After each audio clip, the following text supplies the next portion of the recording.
شروع اللہ کے نام سے جو نہایت مہربان اور بے حد رحم والا ہے۔ سورہ عمران میں خرچ کرنے والے لوگوں کے بارے میں اللہ تعالیٰ نے ارشاد فرمایا ہے، جو ہر حال میں اپنے مال خرچ کرتے ہیں، خواہ تنگ دست ہوں یا خوشحال۔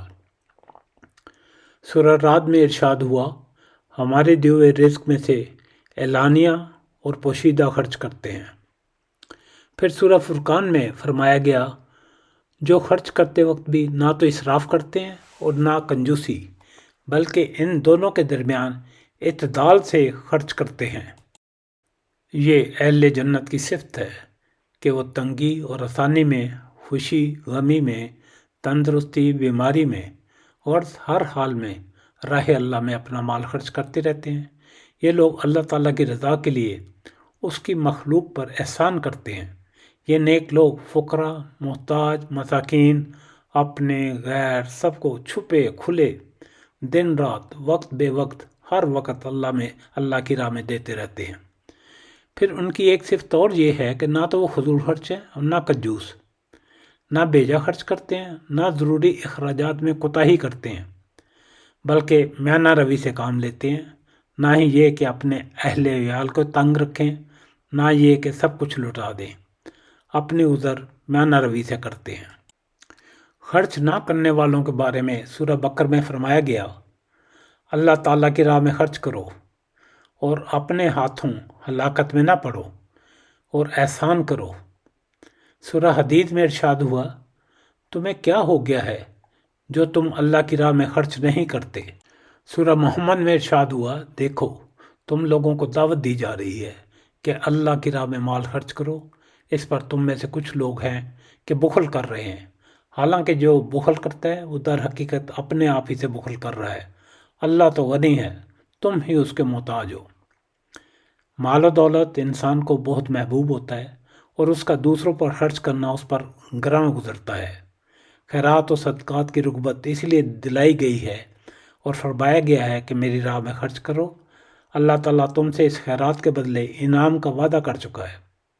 اللہ پر توکل کرنے والے خرچ کرتے رہتے ہیں اور مالک عرش انہیں تنگی ترشی سے محفوظ رکھتا ہے۔ اگر تم اپنا مال اللہ کی راہ میں نہیں دیتے تو اس کا مطلب یہ ہوا کہ اسی کو نہیں دیتے جس کا عطا کردہ ہے، اور جو عطا کرنے کے بعد جب چاہے واپس لینے پر قادر بھی ہے۔ معاملہ اس دنیا تک ہی نہیں بلکہ آخرت میں اس کے سامنے پیش بھی ہونا ہے۔ فی سبیل اللہ خرچ کرنے سے مال کو روکنا دراصل اپنا ہی نقصان کرنا ہے، کیونکہ بخیلی کا وبال اسی پر پڑے گا، صدقے کی فضیلت اور اس کے اجر سے بھی محروم رہے گا۔ روز قیامت جب نامہ اعمال دیا جائے گا تو بندہ نادم ہوگا کہ اس کی نیکیاں بہت کم ہیں، چونکہ اس نے اپنے جمع کیے ہوئے مال سے صدقہ خیرات نہیں کیا کہ آخرت میں اس کے کام آ جاتا۔ اپنے صدقات کو ضائع ہونے سے بچائیں۔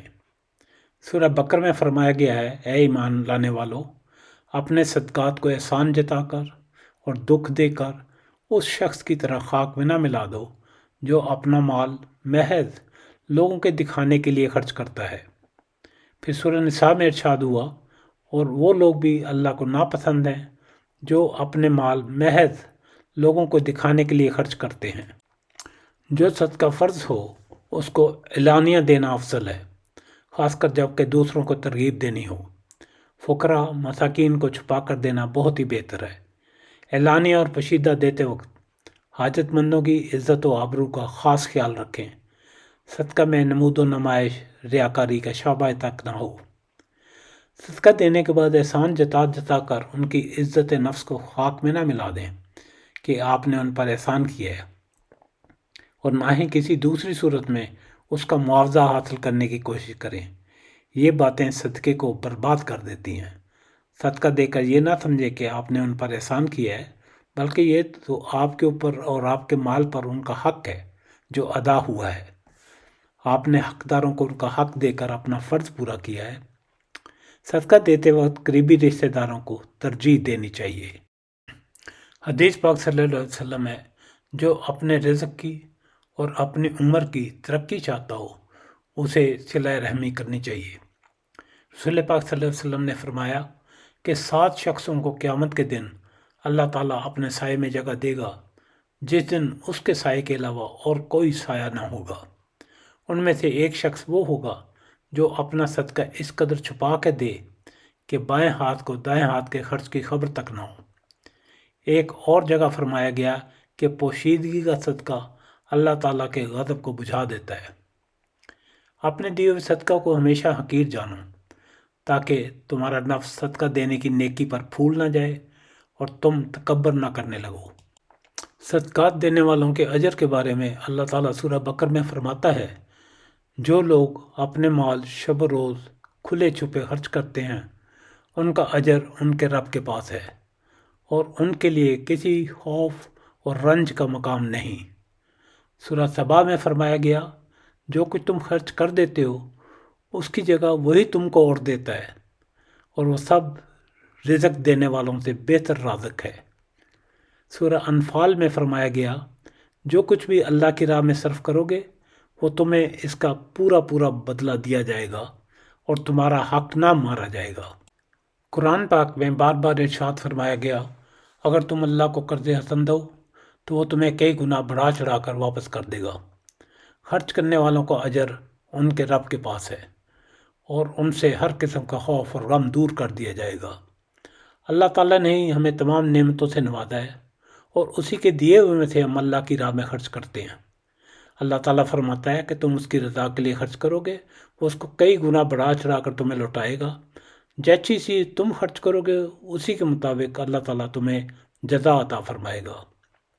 مال خرچ کرنا خود ہوا اپنی ضروریات کے لیے ہو، بال بچوں کی پرورش کے لیے، رشتہ داروں کی خبر گیری کے لیے، محتاجوں کی مدد میں، یا کسی رفاع عامہ کے کاموں میں، اشاعت دین ہو یا جہاد کے مقاصد، بہرحال اگر وہ قانون الہی کے مطابق ہو تو اس خرچ کا شمار اللہ کی راہ میں خرچ کرنا ہوگا۔